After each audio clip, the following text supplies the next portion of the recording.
Hi, Ann here from Backrow Buddies, and the video we want to share with you today is about the new gear we purchased for Season 6. Now the list isn't very long, but hopefully this will give you ideas or helpful info when you're trying to figure out what gear you would like or want or need. Item 1 is new tools for lowering the spare tire. Now what came with the Echo and the Ford Transit really isn't sufficient to easily lower that spare. The spare actually sits underneath the vehicle, and where you have to hook a wrench into it is really in a weird, awkward spot and be able to turn it, crank it down and up. So we actually bought some tools to make that easier and almost possible as opposed to impossible. And we'll do a separate video later on that shows you how to lower the spare and maybe even change the tire, just so you're aware of that in the Echo, and this is actually true, I believe, for all the Ford Transit, which is what the Echo, our Echo, is built on. So here's a list of them. So we started out with a 1/2-inch extendable socket wrench with a universal joint. So this right here extends like that, and so it kind of angles around. Then the next piece we found is a 24-inch socket extension, which goes on there. We have a 2.5-inch extension, and then also a 1/2-inch universal joint socket adapter, which looks like that. And using all those pieces together, we can actually get the wrench in there to where it needs to be and actually kind of stand beside the vehicle and be able to crank it down and up. And then in addition, which really doesn't have to do with lowering the spare, but has to do with changing the tires, is we actually bought a lug socket, a lug nut socket for actually removing the lug nuts on the wheels when you're trying to change the tire. Item 2 is a camera mount for the bike. Now Keith had actually already bought one during Season 5, so I bought one for my bike as well for this season. And it's by Peak Design, and you actually need a Peak Design phone case for it to work. And if you can see this little square here, it locks right onto the piece that's mounted on the handlebars, and it's held in there by a magnet, and also it kind of has these 2 release buttons, so you can quickly release it, but it still stays really secure in there. And we like having the phone on the bike. One, you can use it for navigation as you're riding along, and 2 is you can turn on a video, and the iPhones are getting pretty good with image stabilization, so we don't mind the video that we get from our phones just mounted on the handlebars, so that it can sometimes make a nice video as we're riding along. Item 3 is a camera wrist strap. This is also by Peak Design, and it works with the Peak Design phone case as well. On the end there, because you have the case, you now have some points where you can actually loop something on there and attach it. So this is a little kind of button attachment, and it goes right into the wrist strap here, and it's pretty secure. And then the strap actually goes on your wrist.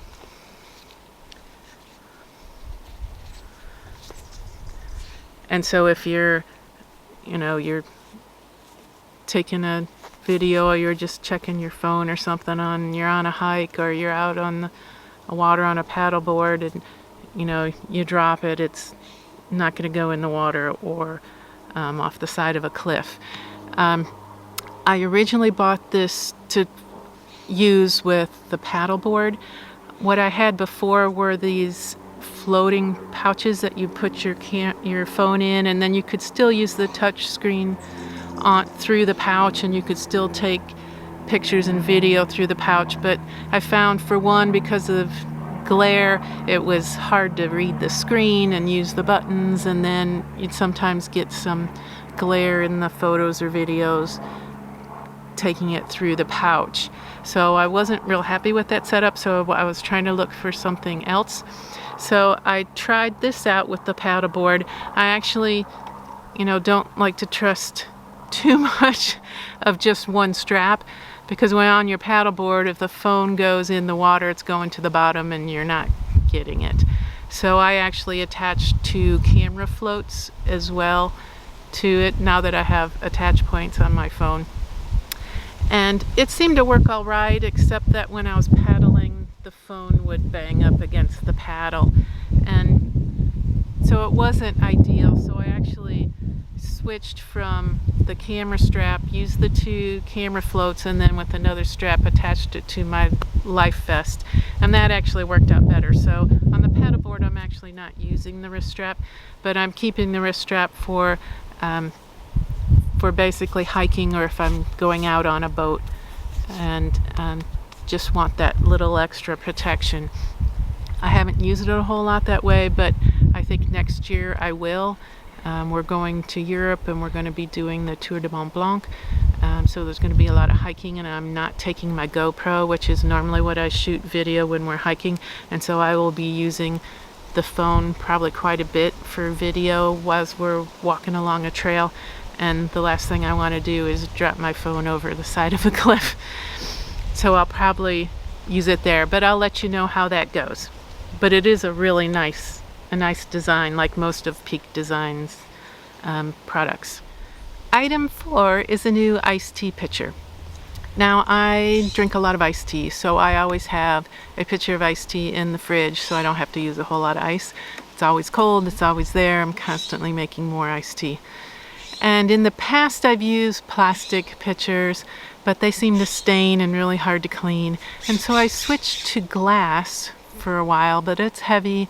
And even the one we had was kind of like a milk container, so it had a small opening. I couldn't get my hand down in there to really get it clean. And then it had a plastic lid on it too, which stained and was hard to clean. And so on the Winnebago Echo Facebook group, Cindy Adair recommended this water pitcher, and it is plastic, but I thought I'd give plastic another try, and I'm glad I did, because I really like this pitcher.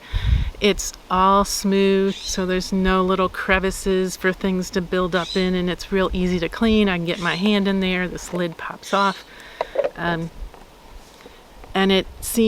what's really nice, it seems to fit in that bottom drawer of the Echo fridge like a glove. I mean, it almost seems like it was made for it. And it's just, got nice rounded edges. Just a really overall nice pitcher. So I highly recommend this pitcher. So thank you, Cindy. Item 5 is new ice cube trays. Now, we were using silicone trays, and they had a lid on it, but the lid wasn't very secure. So we typically only filled up the ice cube trays with water when we knew we were going to be stationary for a while, because I didn't really trust those trays bouncing down the road and spilling water all over the freezer. So we could use something new. So again, on the Winnebago Echo Facebook group, a couple people recommended a couple different ice cube trays. One was the OXO Good Grips, and the other was this Icebreaker Pop. So we actually bought one of each, and we took it on our solar eclipse trip in the spring down to Texas and tested them both out.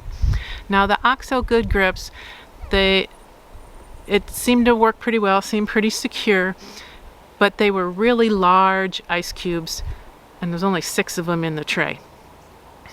And still, we didn't try putting those trays up on edge to see if it would spill that way. Really didn't seem like we could trust it that way. And the ice cubes were so big that they wouldn't even fit down into my coffee mug, which is actually what I use to drink iced tea with. So that was kind of a no-go on that one. Now, the Icebreaker Pop, it has its pros and cons too.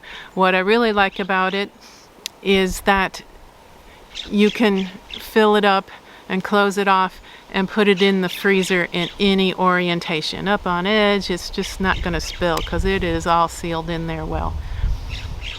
The drawback is when you go to get the ice cubes out, you actually pull them apart and kind of shake it and to break up the cubes from each other, and then you kind of pour them out the hole. So they're smaller, so that's nice, so that works out well. But it is loud to shake it up and break it up, so I mean, if you're in a campground with close neighbors and quiet hours, it's not really something you want to be doing. But we decided to go with the icebreaker pop because the big cubes of the OXO just weren't going to work for us. So we kind of deal with the icebreaker pop of getting those out. So here's that icebreaker pop. So we've found that when we go, I actually run water on it. It's not one of the things they actually recommend, but you can hear it helps break that up and release it. And then I'll pop this, and then you pull them apart.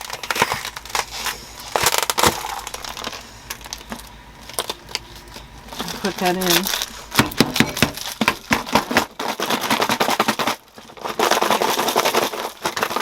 It's pretty loud to break those cubes up in there.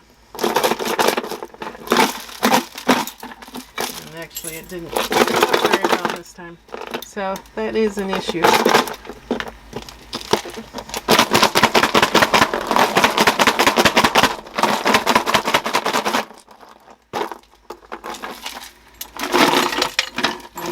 Kind of pour it in.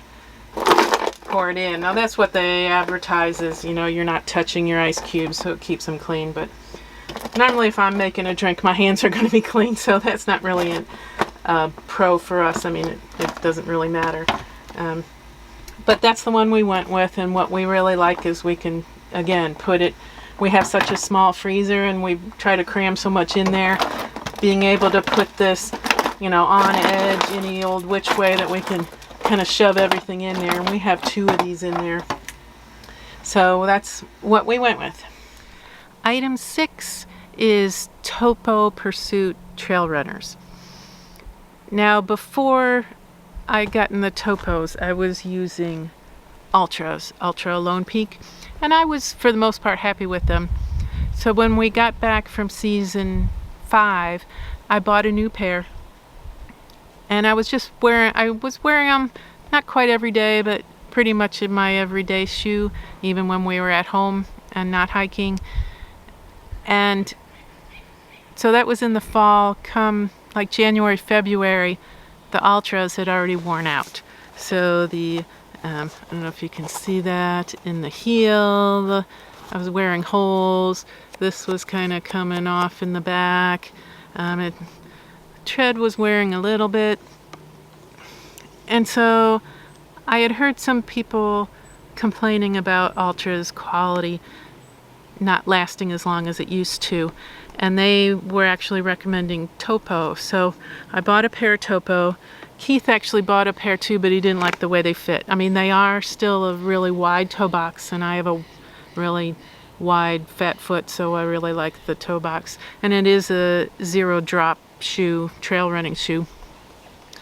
And so I bought them in the spring and started wearing them through the season, but we weren't probably 2 months into our season, and they were wearing out as well.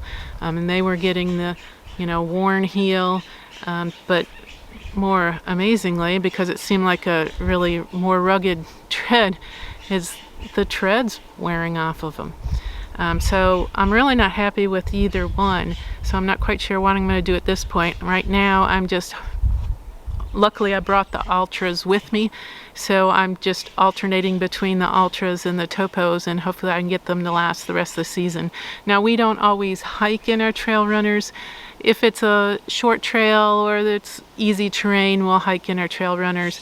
Usually if it's rugged terrain or a long hike, we're using hiking boots. Now, I know a lot of people will still use trail runners in those situations, but we prefer hiking boots. So it's not like we rely on these for all our hikes, but it is nice to have, good tread when you're going down some trails or going even out to an overlook or something, to have that good traction. So I'm not quite sure what I'm going to do next, or just keep planning on replacing the shoes every couple months, which isn't really something I want to do. But so if you know of any good trail running shoes out there that'll last, let us know, because we're looking. Well, that's all I have for you in our gear. Hopefully that information was useful. We'll keep you informed as we do more mods, more gear, and whatever's next. Thanks for watching. If you want more details, like links to some of the products, look in the description below for a link to our related blog post, so check that out. And if you haven't already, please subscribe. We'd really appreciate it. Ta-ta for now.